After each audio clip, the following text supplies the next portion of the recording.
Manila Bay, Dolomite po tayo ngayong araw, Thursday, at ngayon ay February 22, 2024.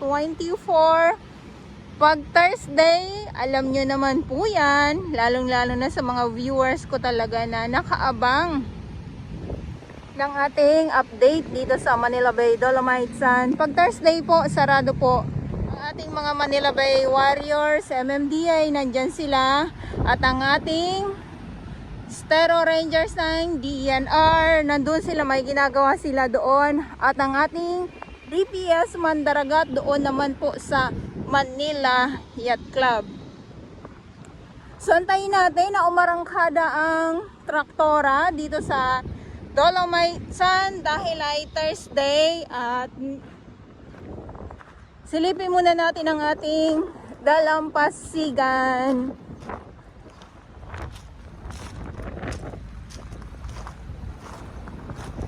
Ay, hindi ko na naabutan na sobrang low tide.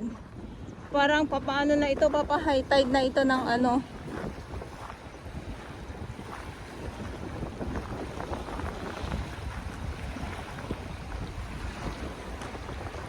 Minsan talaga may time siya or may araw, may buwan na nakikita natin na sobrang low tide po. Hanggang doon ang hanggang doon ang pagka low tide. Halos kita na natin yung dito, yung buhangin dito sa may unahan. Pero sana mag-low. Kailang hindi ako magpapahapon. At sa mga baguhan, yes, welcome sa channel ni Miss Jelani Dorabels. Mahalin niyo po ako ng buong buo, yun ay hindi galing sa ilong ng may singaw. Garo sa buwan. So, sabi ko nga ay Dolomite tayo. Ito yung nakikita ninyo. Dolomite pebbles po yan na nagkukulay green. May mga lumot-lumot na po kasi kaya ganoon.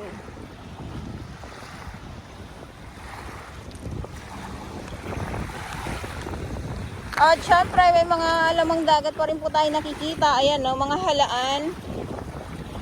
Mga halaan, napapadpad talaga sila dito pag yung nabubungkal sila ng malakas na alon. Ayan. Ito pag ganito, binabalik ko po yan, gawa ng hindi po sila namamatay. Ayan no. Tapos ito naman, ayan naman po yung geotextile naman po. Tapos mayroon ditong ibang shell. Yung parang medyo mahaba. Ito naman. Sabi ko nga, ito din yung pinakamadami dito. Ayan oh. Kamag-anak to ng kamag-anak ng halaan.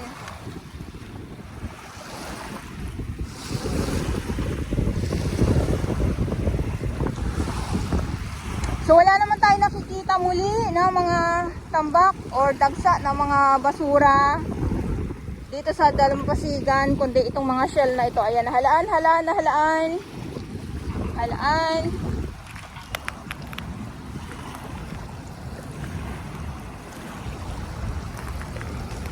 Kasi pag meron talaga, dito pa lang po yan oh.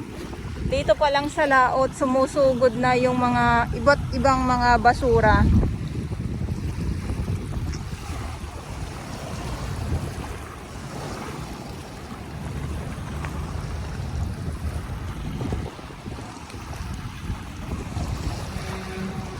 Ayan, so ito yung ating update. Ito lang kayo so wag magtaka. Kasi baka mamaya, nahilo na naman po kayo. Thursday, ulit-ulitin ko po Thursday ngayon, kaya sarado ang ating Dolomite sa publiko. Oy, pag mainit, yun dito, meron tayong mga nakikita na mga isda. Pero pag makulimlim, madilim, wala po tayong makita. Ayan o, katulad na lang yan o. Diba? Ayan na naman tayo eh. Nabibigla na naman ako eh. Si araw kasi. Kaya isa na din o. Kung mapapansin nyo, kulay brown ang tubig dahil nga po sa mga lumot na nandito sa nakakapit dito sa pebbles at dito sa may geotextile. So sa mga nagtatanong kung kailan ba pwedeng mapaliguan, wala pa po talaga tayong update. Depende po talaga sa quality po ng ng tubig. Kasi yung fecal coliform din po, yun talagang ang kailangan ay bumaba po para makapagpakita tayo ng ng abs sa likod. Ayan, ang abs sa likod.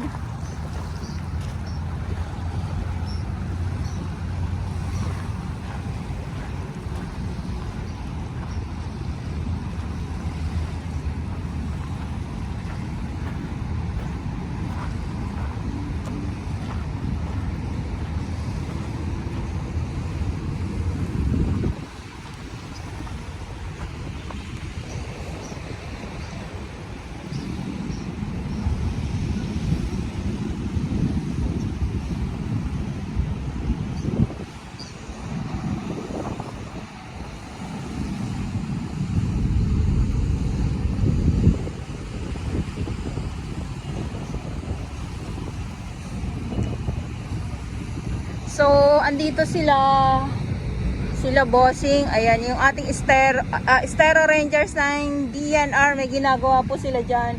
At ito naman, yung ating traktora. Ayan na.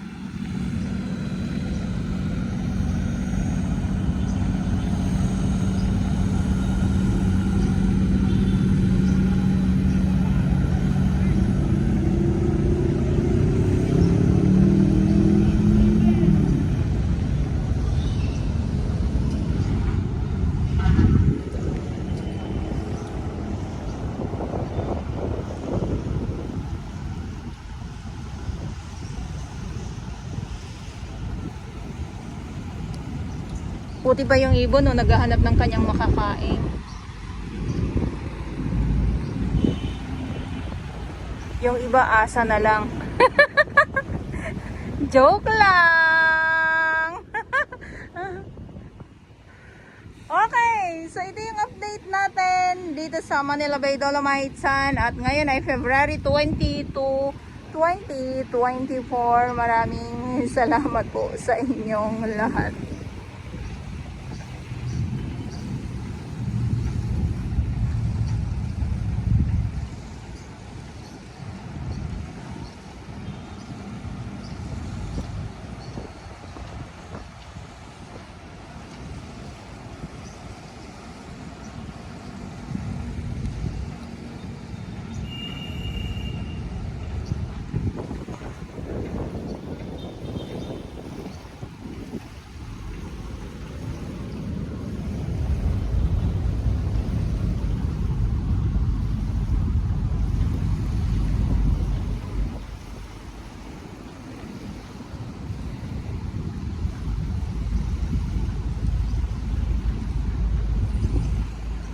Maganda talaga tingnan ang Dolomite Sand. Isang araw lang makapahinga.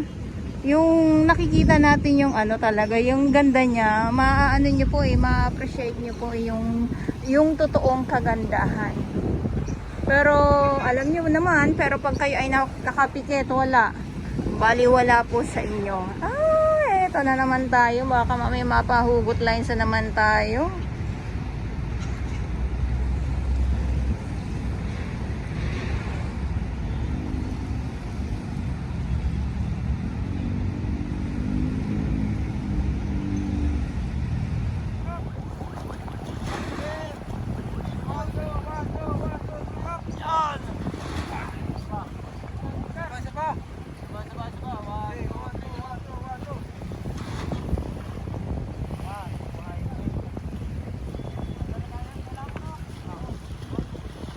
Sila yung nag-aayos dito yung sa may gitna, yung kulay yellow and red. Dahil nga po siya gaganapin na dragon boat.